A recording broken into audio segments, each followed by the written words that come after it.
Hello friends, welcome back to my class. जैसा कि आप जानते हैं हम ओ लेवल का सिलेबस कवर कर रहे हैं और प्रीवियस की क्लासेस में आप जानते हैं हमने आईओटी की काफ़ी क्लासेस ले ली हैं और आई होप अभी तक आपने वो वीडियोस देख ली होंगी।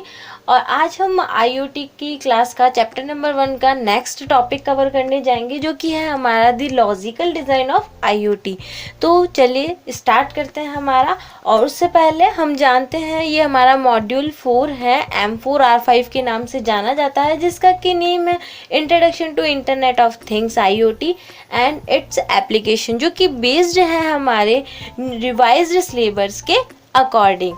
ठीक है, तो चैप्टर नंबर 1 हमारा कंटिन्यू है और उसका नेम आप जानते हैं introduction to internet of things IoT application devices protocols and communication model. आज हम टॉपिक कवर करने जा रहे हैं the logical design of IoT. इससे प्रीवियस की क्लास में हमने फिजिकल डिज़ाइन के बारे में देखा था कि क्या फिजिकल डिज़ाइन होता है आईओटी का और कौन कौन से किस तरह से थिंग्स होते हैं उसमें और कौन कौन से प्रोटोकॉल्स का आईओटी में यूज़ किया जाता है, वो हम देख चुके हैं। आज हम देखेंगे हमारा जो आईओटी है उसका लॉजिकल डिज़ाइंस क्या क्या है, कौन कौन सी एप्लीकेशंस होती हैं, किस किस तरह से हमारा मॉडल वर्क करता है कम्युनिकेशंस के लिए, वो हम आज की क्लास में हमारे डिस्कस करेंगे। तो चलिए स्टार्ट करते हैं the logical design of IoT. An IoT system comprises a number of functional blocks that provide that system the capabilities for identification, sensing, actuations, communication and management। आप जानते हैं आईओटी सिस्टम क्या होता है, किस तरह से वर्क करता है।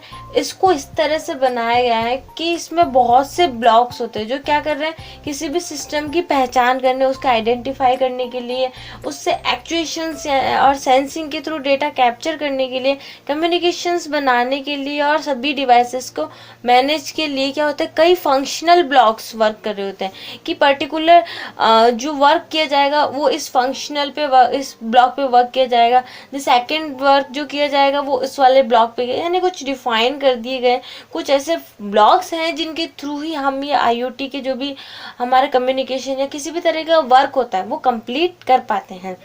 नेक्स्ट आता है इन्हीं logical designs of IoT system refers to an abstract representation of the entities and process without going into the low level specification of the implementations। अब ये जो हमें ब्लॉक्स होते हैं ना, ठीक है, ये हमें क्या करवाते हैं, हमारा जो भी वर्क है उसकी वो जो हमारी एंटिटीज़ हैं और जो भी प्रोसेस है उसको बहुत ही एब्स्ट्रैक्ट तरीके से यानी कम समय में उसको वर्क करवाने के लिए हमें एक मॉडल, एक ब्लॉक प्रोवाइड करवा देते हैं ना, रिप्रेजेंट करवाते हैं उसको। यह नहीं है हमें किसी भी वर्क पे करना है, यानी हमें हमारी रिक्वेस्ट सर्वर तक भेजनी है तो उसके लिए बहुत लंबी प्रोसेस करनी पड़ेगी, नहीं। इसमें क्या कर दिया गया, एक मॉडल बना दिया गया, एक डिज़ाइन बना दिया गया है कि उस पर्टिकुलर डिज़ाइन को फॉलो करते ही आपकी रिक्वेस्ट सर्वर तक डायरेक्ट पहुंच जाएगी और आपको उसी जो भी डिज़ाइन तैयार किया गया उसी में आपको आपका रेस्पॉन्स भी मिल जाएगा। बहुत ही लो लेवल के स्पेसिफाइज के साथ आपको ये वर्क, इम्प्लीमेंटेशन का वर्क मिलेगा। आपको कोई भी ज़्यादा इसमें वर्क नहीं करना होता है आईओटी के लॉजिकल डिज़ाइंस के अंदर। काफ़ी अच्छा आईओटी का लॉजिकल डिज़ाइन करा गया है ताकि बहुत लो लेवल पे ज़्यादा आपको वर्क ना करना पड़े, ज़्यादा आपको ट्रबल ना हो, ज़्यादा आपको कैलकुलेशन या प्रोग्राम्स की रिक्वायरमेंट ना रहे और लो लेवल पे आपका कम्युनिकेशन सर्वर पर जाए और सर्वर से आपको रिकॉर्ड मिले, आपकी आईओटी डिवाइसेस प्रॉपरली वर्क करें। तो ये हमारा आईओटी का लॉजिकल डिज़ाइन होता है। अब आईओटी का लॉजिकल डिज़ाइन समझने के लिए हमें क्या समझने होंगे, कुछ टर्म्स को समझना होगा। For understanding logical design of IoT we describe following terms, जिसमें क्या आता है हमारा फर्स्ट आईओटी फंक्शनल ब्लॉक्स, यानी उसके कौन कौन से वर्क्स हैं और उसको कौन से ब्लॉक के अकॉर्डिंग हमारा वर्क आईओटी की डिवाइसेस वर्क करती हैं।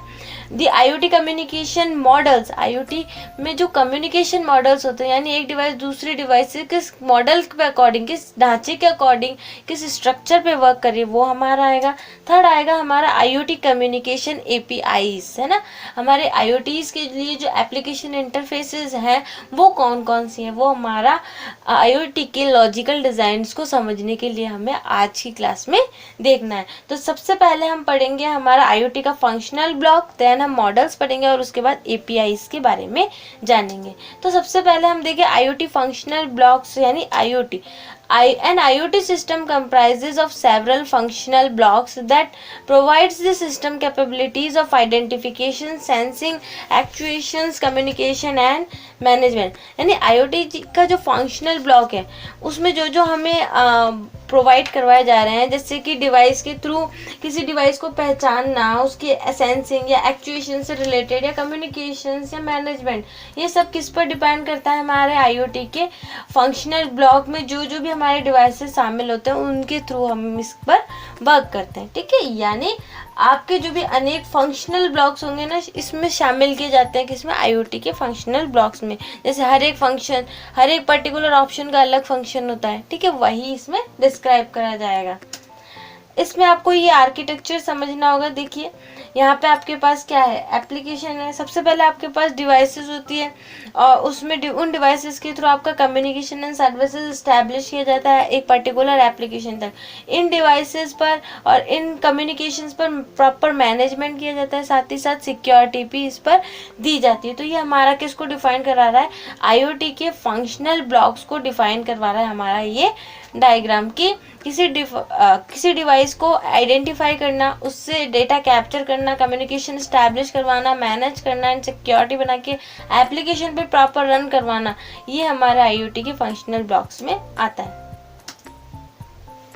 ठीक है, जैसे कि हमने देखा डिवाइसेस थी सबसे पहले। अब जानते हैं हमारा हर सेंसिंग का डिवाइस या किसी भी तरह की मॉनिटरिंग की वर्क किस पर डिपेंड करता है, हमारे डिवाइसेस पे वर्क करता है। देन उसके बाद आता है हमारा कम्युनिकेशन क्या करता है, किसी भी पर्सन के से आपका कम्युनिकेशन इस्टेब्लिश किसके थ्रू होगा, आपके डिवाइसेस के थ्रू, या प्रॉपर कम्युनिकेशन होगा तभी तो आपकी रिक्वेस्ट किसी न किसी डिवाइस पर जाएगी और आपको रिस्पॉन्स मिलेगा। थर्ड आती है हमारी सर्विसेज आती है। ठीक है, सर्विसेज यानी हर एक डिवाइस की प्रॉपर मॉनिटरिंग, उस पर कंट्रोल की सर्विसेज और डेटा पब्लिशिंग की सर्विसेज, और इसी तरह सर्विसेज आपकी बहुत सारी सर्विसेज को है ना इसमें इंक्लूड किया जाता है सर्विसेज के अंडर में। देन उसके बाद आता है आपका मैनेजमेंट। यह ब्लॉक IoT सिस्टम को ऑटोमेटिक रन करने के लिए या उसको प्रॉपर वे में रन करने के लिए बहुत सारी आपके कार्य प्रोवाइड करवाता है, जैसे कि मैंने आपको स्टार्टिंग में ही बता दिया। सिक्योरिटीज, यह हर एक तरह से जैसे जो भी पर्सन कनेक्ट हो रहा है इंटरनेट के थ्रू के ऑथेंटिकेशंस के लिए, उस पर प्रॉपर मॉनिटरिंग के लिए, ऑथेंटिक पर्सन है उसके पूरे लॉगिन प्रोसेस के लिए सिक्योरिटीज काफ़ी ज़रूरी होती है। देन उसके बाद आता है एप्लीकेशन, प्रॉपर इंटरफेस के लिए, यूजर के इंटरफेस के लिए एप्लीकेशन ही हमारी वर्क करती हैं। नेक्स्ट आता है हमारा IoT कम्युनिकेशन मॉडल। फर्स्ट हमने पढ़ लिया हमारा IoT का फंक्शनल ब्लॉक, सेकंड आता है हमारा IoT communication model. Communication models are listed below. सबसे पहला आता है हमारा request response communication model, second आता है हमारा publish subscribe communication model, third हमारा push pull communication model, four हमारा एक्सक्लूसिव पेयर कम्युनिकेशन मॉडल। ठीक है, अब हम इनके बारे में देख लेते हैं। देखिए सबसे पहला आ रहा है हमारा request response communication model. Communication model तो आप समझ ही गए कि आपका डिवाइस सर्वर से किस तरह कम्युनिकेट हो पा रहा है और आपको किस तरह से रेस्पॉन्स मिल पा रहा है, ये हमारा किस में आता है, कम्युनिकेशन मॉडल के अंदर आता है कि क्या प्रोसेस है, क्या मॉडल को फॉलो करता हुआ आपकी रिक्वेस्ट का रेस्पॉन्स आपको मिल रहा है और आप वर्क कर रही हैं। तो इसमें जो सबसे पहला आता है वो आता है आपका रिक्वेस्ट रेस्पॉन्स कम्युनिकेशन मॉडल, यहाँ पे आपका आता है। अब इसमें क्या होता है, एक आपका क्लाइंट होता है और एक आपका सर्वर होता है। ठीक है, बहुत सिंपल है। रिक्वेस्ट रेस्पॉन्स मॉडल बहुत सिंपल है। इसमें क्या करता है, क्लाइंट सर्वर पर क्या करता है, अपनी रिक्वेस्ट जनरेट करता है और सर्वर रिक्वेस्ट का क्या देता है, रेस्पॉन्स देता है। देखिए client send request to server, client क्या करता है, केवल सर्वर पर अपनी रिक्वेस्ट सेंड करता है। क्लाइंट सर्वर मॉडल आपने पहले भी पढ़ा हुआ होगा, वही है ये पे। अब सर्वर क्या करेगा, server receives request from client. Server के पास क्या आती है, जो भी क्लाइंट है उससे के थ्रू की रिक्वेस्ट आती है। फॉर एग्जांपल आप अपने कंप्यूटर पे कोई सी भी वेबसाइट ओपन करना चाहते हैं, फॉर एग्जांपल राजस्थान यूनिवर्सिटी की वेबसाइट ओपन करना चाहते हैं, तो आपने क्या करा है, सर्वर पर रिक्वेस्ट भेजिए कि मेरी डिवाइस पर राजस्थान यूनिवर्सिटी की वेबसाइट ओपन हो जाए। तो आपने क्या करा, गूगल में जाके राजस्थान यूनिवर्सिटी लिख दिया। अब क्लाइंट ने क्या लिखा, राजस्थान यूनिवर्सिटी, और सर्वर क्या ढूंढेगा, उस आपकी द्वारा की गई रिक्वेस्ट के लिए बेस्ट रिजल्ट आपको सर्च करके आपके ब्राउजर पर शो करवा देगा। ठीक है सर, यही होता है। आप लोगों ने अगर अपना प्रीवियस मॉडल्स पढ़े होंगे तो आपको क्लाइंट सर्वर मॉडल आता भी होगा। ठीक है, तो रिक्वेस्ट कौन भेज रहा है, क्लाइंट भेज रहा है राजस्थान यूनिवर्सिटी ओपन करने के लिए, और सर्वर क्या करेगा, यूजर के लिए राजस्थान यूनिवर्सिटी की वेबसाइट को सर्च करके शो करवाएगा। Server receives request from client, process it, lookup, fetches resources, prepare response and send response to the client. तो ये क्या करेगा, जो भी रिसोर्सेज होंगे उससे क्या करेगा, यूजर की रिक्वेस्ट के अकॉर्डिंग सर्च करेगा और उन्हें क्लाइंट के कंप्यूटर पर शो करवा देगा। तो ये होता है हमारा रिक्वेस्ट रिस्पॉन्स कम्युनिकेशन मॉडल, यानी जो रिक्वेस्ट की गई उसके अकॉर्डिंग सर्वर क्या करेगा, आपको रेस्पॉन्स देगा और आप उसके अकॉर्डिंग क्या करेंगे, आपका कंप्यूटर सिस्टम पे आपको रिजल्ट शो हो जाएगा। ठीक है, यहाँ पे आपका सर्वर आएगा। ठीक है, मैं इसको करेक्ट कर देती हूँ, यहाँ पे सर्विस नहीं आके आपका आएगा SERVI, ठीक है, ER, ये सर्वर होगा, सॉरी टाइप मिस्टेक थी। ठीक है, यहाँ पे सर्वर हमारा आएगा। नेक्स्ट आता है हमारा पब्लिश सब्सक्राइब कम्युनिकेशन मॉडल। ठीक है, प्रीवियस में आपने क्या पढ़ा, client server request response communication model, जो कि हमारा क्लाइंट सर्वर से बेस्ड था। अब आ रहा है हमारा पब्लिक सब्सक्राइब। अब इसमें क्या होता है, कोई पब्लिशर होता है, ठीक है, वो क्या करता है, अपने टॉपिक्स पर डिटेल्स लिख देता है एक तरीके से, है ना, जिसमें हमारे पब्लिशर सब्सक्राइबर का में कौन कौन होते हैं हमारे, जैसे कि आप मान लीजिए अपना ब्लॉग लिखते हैं, है ना, तो आपने अपने ब्लॉग्स पे डिटेल्स लिख दी। ठीक है, तो आप कौन हुए, एक तरह से पब्लिशर्स हुए। ठीक है, अब क्या होता है, आप बहुत से टॉपिक्स पर अपनी डिटेल्स लिख रहे होते हैं, तो वो टॉपिक्स क्या होती है, ब्रोकर्स के थ्रू अलग अलग सब्सक्राइबर तक सेंड की जाती है। ठीक है, इसमें हमारे 3 पार्टिसिपेट्स होते हैं, एक तो पब्लिशर्स होते हैं, एक हमारे ब्रोकर्स होते हैं, और तीसरे हमारे सब्सक्राइबर या जिन्हें हम कंज्यूमर्स कहते हैं वो होते हैं। पब्लिशर डेटा के सोर्स होते हैं, यही डेटा को क्या बनाते हैं, पब्लिश करते हैं ना। पब्लिशर उन टॉपिक्स पर डेटा भेजते हैं जो ब्रोकर द्वारा मैनेज किए जाते हैं ना। कई बार ऐसे टॉपिक्स भी होते हैं जिन्हें ब्रोकर द्वारा मैनेज किए जाते हैं। पब्लिशर्स तो केवल अपने टॉपिक्स को सेंड करता है ना, टाइप करता है या लिखता है, यानी पब्लिश करता है एक तरह से। पब्लिशर जो होता है उसे इन उपभोक्ताओं, इन सब्सक्राइबर्स की क्या होती है, पता नहीं होता है कि कौन उसकी टॉपिक्स को रीड करेगा या यूज करेगा, है ना। कि पब्लिशर क्या करता है, केवल टॉपिक्स लिखकर उन्हें ब्रोकर्स को दे देता है, ब्रोकर्स उनको आगे कंज्यूमर्स कह ले या सब्सक्राइबर्स कह ले उनको सेंड करता है। Subscribers to the topics which are manage by the broker, subscriber के थ्रू ही, है ना, ये क्या करते हैं, उन टॉपिक्स को यूज कर पाते हैं जो कि ब्रोकर्स ने आगे सेंड करे होते हैं। ठीक है, ये सिंपल सा था। इसमें एक पब्लिशर होता है और एक सब्सक्राइबर होता है, मिड में कौन होता है, हमारा ब्रोकर होता है। पब्लिशर केवल अपने विषय का डेटा टाइप कर रहा है, लिख रहा है, ब्रोकर उन्हें मैनेज कर रहा है और आगे वाले पर्सन्स को शो करवा रहा है। तो ये होता है हमारा पब्लिश सब्सक्राइब कम्युनिकेशन मॉडल। ठीक है, इसमें एक पर्सन सब पब्लिश करता है और बाकी उन्हें सब्सक्राइब करके यूज में लेते हैं, और इनके मिड में कौन होता है, ब्रोकर वर्क कर रहा होता है। नेक्स्ट आता है हमारा पुश पुल कम्युनिकेशन मॉडल। ठीक है, काफी सिंपल है। देखिए, इसमें भी हमारे पास क्या होता है, पब्लिशर्स होते हैं और कंज्यूमर्स होते हैं। ठीक है, पब्लिशर क्या करता है, अपने मैसेजेस को किस में सेंड करता है, क्यूज में सेंड कर देता है ना, 1 क्यूज 2 3 4 5, है ना। पब्लिशर क्या कर रहा है, अपने डेटा को क्यूज में सेंड कर देता है। फिर जो कंज्यूमर्स होता है वो इन क्यूज से क्या करता है, यानी इसने तो क्या करा, पुश करा अपने मैसेजेस को क्यूज में, और जो कंज्यूमर्स होते हैं वो पुल करते हैं अपने रिक्वेस्ट, अपने अकॉर्डिंग कि कौन सा डेटा का उनको रिक्वायरमेंट है, वो पुल करते हैं अपने डिवाइसेस के ऊपर। ठीक है, यानी इसमें क्या करता है, पब्लिशर तो डेटा को पुश करता है इन क्यूज पे, और क्यूज क्या रिकॉर्ड पुल करते हैं हमारे कंज्यूमर, यानी वो अपने रिक्वायरमेंट के अकॉर्डिंग जब जैसी ज़रूरत होती है उसके अकॉर्डिंग यहाँ से डेटा क्या कर सकते हैं, इस क्यूज से ले सकते हैं। ये क्यूज ही क्या कर रहा होता है, आपके एक तरह से डेटा को आगे सेंड करने में हेल्प कर रहा होता है, उन्हें मैनेज कर रहा होता है, और किसी भी आपके डेटा में किसी तरह का इश्यूज ना हो, उन्हें मैनेज भी कौन करेगा, आपका ये क्यूज ही करेगा। यानी क्या हुआ, पुश पुल कम्युनिकेशन मॉडल में एक पब्लिशर हुआ, एक कंज्यूमर हुआ। ठीक है, पब्लिशर अपना डेटा किस पर सेंड करता है, क्यूज पे सेंड करता है ना, लाइंस पे सेंड कर देता है, और फिर वहां से पुल कंज्यूमर होता है वो क्या करता है, अपनी रिक्वायरमेंट के अकॉर्डिंग डेटा को पुल कर लेता है अपने डिवाइसेस के ऊपर। ठीक है, नेक्स्ट आता है हमारा एक्सक्लूसिव पेयर कम्युनिकेशन मॉडल। ठीक है, देखिए ये बेहद ही सिंपल है। एक्सक्लूसिव पेयर कम्युनिकेशन मॉडल एक तो आपका बाई डायरेक्शनल होता है, यानी 2 वेज में होता है। बाई डायरेक्शनल आपका रिक्वेस्ट सर्वर पर जाता भी है और रिक्वेस्ट का रिस्पॉन्स आता है। ठीक है, आप जिस टॉपिक्स की रिक्वेस्ट सर्वर पे भेजेंगे उसका रिस्पॉन्स आपको मिलेगा, और जैसे आप अपना कनेक्शन क्लोज करने की रिक्वेस्ट भेजेंगे तो वो भी आपका कनेक्शन क्लोज हो जाएगा। फुल्ली आपका बाई डायरेक्शनल होता है, यानी फुल्ली डुप्लेक्स कम्युनिकेशन मॉडल है, जो कि क्या कर रहा है, क्लाइंट और सर्वर के बीच में कनेक्शन इस्टेब्लिश कर रहा है।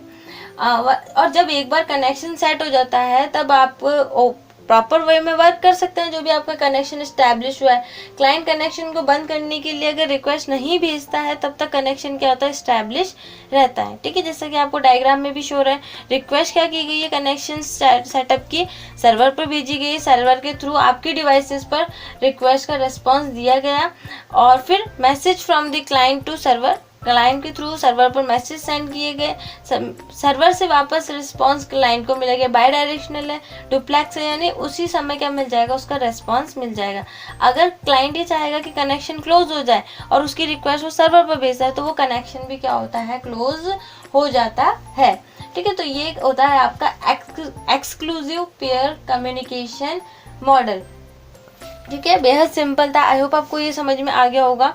ये कुछ मॉडल्स हैं जो कि हमारे अलग अलग टाइप के मॉडल थे जो कि हमारे इंटरनेट पर वर्क करते हैं डिवाइसेस के आपस में कम्युनिकेशंस के लिए। ठीक है, अब हमारा लास्ट टॉपिक था आईओटी कम्युनिकेशन एपीआई यानी एप्लीकेशन प्रोग्राम इंटरफेस।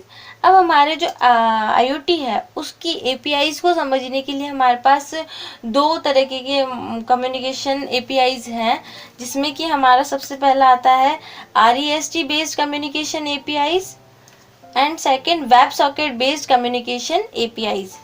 ठीक है, सबसे पहले हम REST बेस्ड कम्युनिकेशन एपीआईज के बारे में देख लेते हैं। सबसे पहले इसका फुल नेम देखते हैं।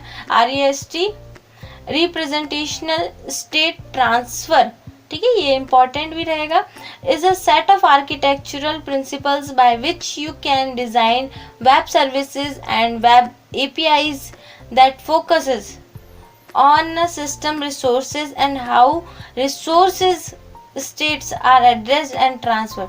देखिए REST बेस्ड जो हमारी APIs होती है वो इस तरह से बनी होती है कि हम अपनी वेब सर्विसेज को क्या कर सके, बना सके। एप्लीकेशन से के लिए बात हो रही है, यानी ऐसी एप्लीकेशंस है जो इस आर्किटेक्चर के इस प्रिंसिपल को फॉलो कर रही है, जिससे कि क्या बन रही है, हमारी वेबसाइट की सर्विसेज है उससे रिलेटेड उसको किस तरह से डिज़ाइन किया जा रहा है वो इसमें डेवलप हो पा रहा है। साथ ही साथ किस तरह से वेब एप्लीकेशन वर्क करेगी वो भी इसमें क्या किया जा रहा है, बताया जाता है। ठीक है, ये भी एक तरह से किस तरह से वर्क करती है, रिक्वेस्ट रिस्पांस कम्युनिकेशन मॉडल जो है हमारा उसी पर बेस्ड होती है हमारी REST आर्किटेक्चर। ठीक है, ये एक इसका डायग्राम है जिसमें हमारा HTTP क्लाइंट होता है जो कि हमारे HTTP, उसके बाद हमारे HTTP पैकेट्स होते हैं हमारे मैसेजेस को मेंटेन करने के लिए, कम्युनिकेशंस करने के लिए एप्लीकेशंस होती है, फिर HTTP सर्वर्स होते हैं, देन उसके बाद लास्ट हमारा रिसोर्सेज होता है। ठीक है, ये सब मिलके क्या बनाता है, REST based communication communication APIs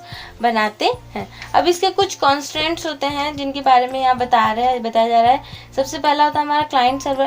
client server constraint के पीछे सेपरेशन ऑफ कंसर्न्स का सिद्धांत होता है। इसके द्वारा मॉडल को डेवलप और अपडेट करना आसान हो जाता है। इसका अर्थ यह है कि क्लाइंट सर्वर की जिम्मेदारियों की चिंता नहीं होती, जैसे कि डेटा का स्टोरेज, है ना, और सर्वर को क्लाइंट की जिम्मेदारियों की चिंता नहीं होती, जैसा कि यूजर इंटरफेस। ये इस तरह का क्लाइंट सर्वर मॉडल है जो सेपरेशन ऑफ कंसर्न का सिद्धांत फॉलो करता है। यानी इनको नहीं, एक दूसरे के बारे में नहीं पता। क्लाइंट को सर्वर से कोई मतलब नहीं, सर्वर को क्लाइंट से मतलब नहीं है, ठीक है। क्लाइंट को सर्वर पे डेटा किस तरह स्टोर हो रहा है, आपका डेटा सर्वर पर किस तरह स्टोर हो रहा है, आपको कोई मतलब नहीं है, ठीक है।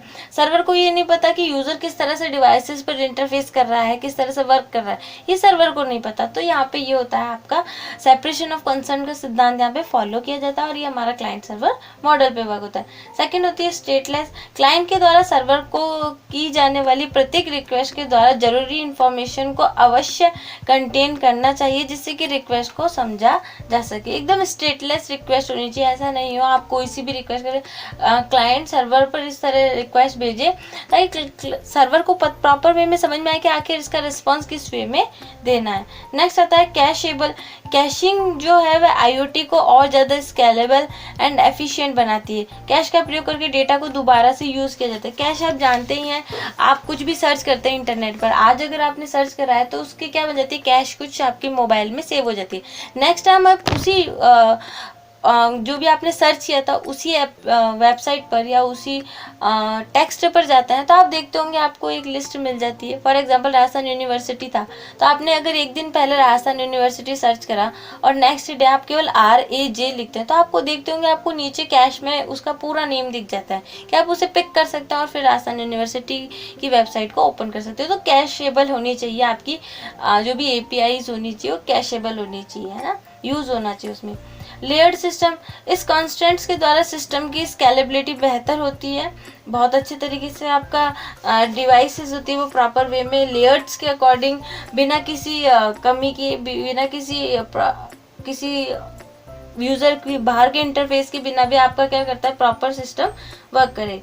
यूनिफॉर्म इंटरफेस, ये क्लाइंट और सर्वर के बीच में यूनिफॉर्म कम्युनिकेशंस को सुनिश्चित करता है, ठीक है। जैसे कि हम जानते हैं कि एक तरह से क्लाइंट और सर्वर के बीच में प्रॉपर वे में कम्युनिकेशन हो, कोई उसमें इंटरप्शन ना हो, इसलिए हमारा यूनिफॉर्म इंटरफेस भी यहाँ पे वर्क करता है। कोड ऑन डिमांड, यह एक ऑप्शनल कॉन्स्टेंट होता है। यह सुनिश्चित करता है कि सर्वर के द्वारा प्रदान किए गए कोड या स्क्रिप्ट को एग्जीक्यूट किया जा सकता है, ठीक है। कोड ऑन डिमांड क्या होता है, सर्वर जो भी हमें भेज रहा होता है, रिस्पॉन्स दे रहा होता है, उसके कौन से कोड को सेंड करना है या किसको एग्जीक्यूट करना है, ये हमारे किस में आ जाता है, कोड ऑन डिमांड पे आ जाता है कि कोड को सेंड करना है या स्क्रिप्ट को सेंड करना है। कई बार आप देखा है कि आपको एक तो पेज मिलता है, वेब पेज नॉर्मली, अगर आप उसकी स्क्रिप्ट देखना चाहते हैं, जावा स्क्रिप्ट जो भी स्क्रिप्ट मिलेगी, तो आप राइट हैंड साइड पर क्लिक करके या आपको एक ऑप्शन मिलता है ताकि आप उस वेब पेज की स्क्रिप्टिंग देख सकते हैं ना, तो वो यहाँ पे आता है कोड ऑन डिमांड के अंदर में। तो ये होता है हमारे REST based communication APIs constant के अंदर होता है, ठीक है। नेक्स्ट आता है हमारा web socket based communication model.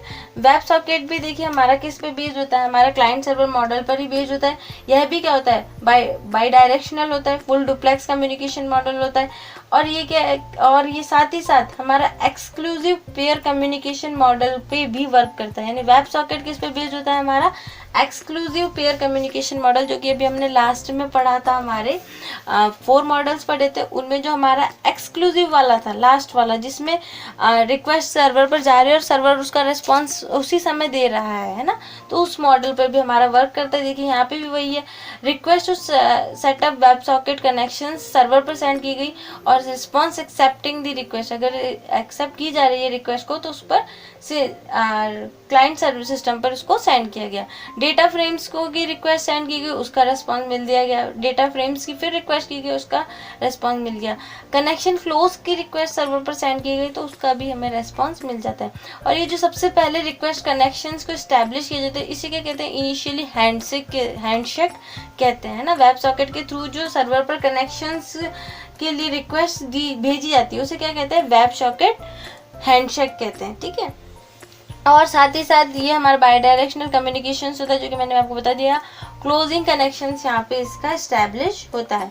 तो ये ही होता है हमारा IoT का जो बेसिक कम्युनिकेशन मॉडल था, है ना। वेब सॉकेट बेस्ड था एक, इससे पहले हमने पढ़ा था हमारा REST बेस्ड पढ़ा था, और ये है हमारा वेब सॉकेट बेस्ड हमारा कम्युनिकेशन मॉडल, ठीक है। अगर देखो, अगर low latency and high throughput वाला आपको वर्क करना है तो आप वेब सॉकेट आपके लिए क्या रहता है, बहुत ही सूटेबल कम्युनिकेशन मॉडल रहता है। इन सभी के बारे में हम और भी डिटेल्स हमारे आएगी, जैसे जैसे हम हमारे टॉपिक्स को, हमारे सिलेबस को कवर करते जाएंगे, इन सभी टॉपिक्स के बारे में आपको और भी अच्छी इन्फॉर्मेशन मिलती जाएगी। तो आई होप आपको आज की वीडियो में ये तो समझ में आया होगा कि एक IoT का फिजिकल डिज़ाइन क्या है, ठीक है, और किस किस तरह से इसके फंक्शनल ब्लॉक्स होते हैं, कौन कौन से कम्युनिकेशन मॉडल्स होते हैं, कौन कौन सी एप्लीकेशंस इंटरफेस होते हैं, ठीक है। उन सब के बारे में आपको समझ में आया होगा। तो आगे जब हम कभी प्रैक्टिकल करेंगे और जब जब हमारा सिलेबस आगे बढ़ता जाएगा, आपको इनकी नॉलेज और भी इम्प्रूव होती जाएगी। तो आज की क्लास में तो इतना ही फ्रेंड्स, मिलते हैं नेक्स्ट क्लास में नेक्स्ट वीडियो के साथ। तब तक के लिए goodbye, take care and thanks for watching my video. Thank you once again.